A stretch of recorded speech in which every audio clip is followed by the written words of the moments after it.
श्रीमद् भागवत गीता नौवें अध्याय का महात्म्य। महादेव जी कहते हैं, पार्वती, अब मैं आदर पूर्वक नवम अध्याय के महात्म्य का वर्णन करूंगा, तुम स्थिर होकर सुनो।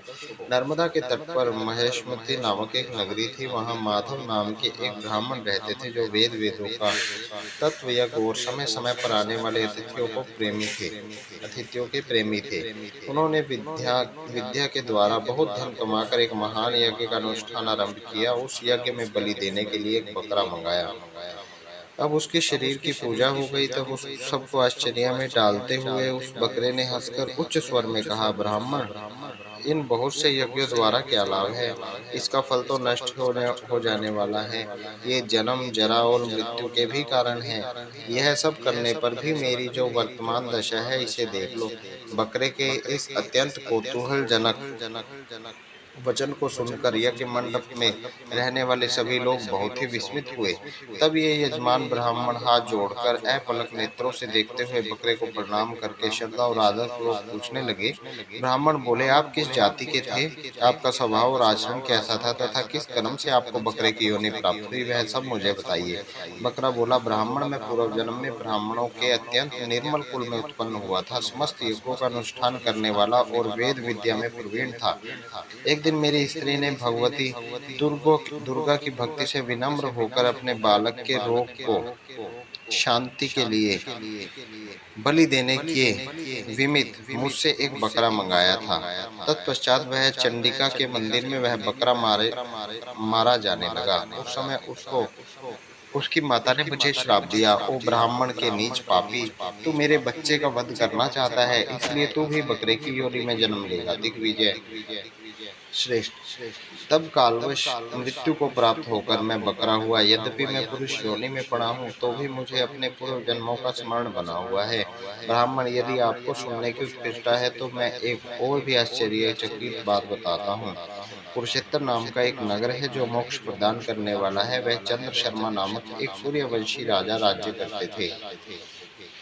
एक समय जब भी सूर्य ग्रहण लगता था, राजा ने बड़ी श्रद्धा के साथ काल पुरुष का दान करने की तैयारी की। उसने वेदों का पारगामी एक विद्वान ब्राह्मण को बुलाया और पुरोहित के साथ में तीर्थ के पालन जल से स्नान करने चले। तीर्थ के पास पहुंचकर राजा ने स्नान किया और दो वस्त्र धारण किए। फिर पवित्र और प्रसन्नचित्त होकर उन्होंने श्वेत चंदन लगाया और बगल में खड़े हुए पुरोहित का हाथ पकड़कर तत्वलोकित मनुष्यों के घेरे हुए अपने स्थान पर लौट गए। आने पर राजा ने यथोचित विधि से भक्ति पूर्वक ब्राह्मण को काल पुरुष दान किया।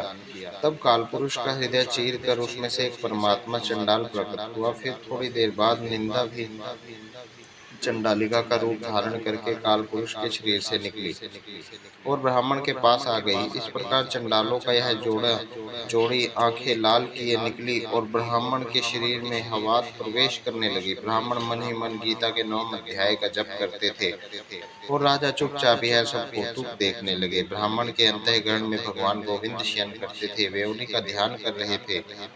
ब्राह्मण ने जब गीता के 9वें अध्याय का जप किया, उसके आश्चर्यभूत भगवान का ध्यान किया, उस समय गीता के अक्षरों से प्रकट हुए विद्या दूतों के द्वारा पीड़ित होकर वे दोनों चंडाल भाग चले। उनका उद्योग निष्फल हो गया। इस प्रकार इस घटना को प्रत्यक्ष देखकर राजा के नेत्रों से आश्चर्यचकित हो उठे। उन्होंने ब्राह्मण से पूछा, विप्रवर, इस महाभयंकर आपत्ति को आपने कैसे पार किया? आप किस मंत्र का जाप करते तथा किस देवता का स्मरण करते थे? वह पुरुष तथा स्त्री कौन थी?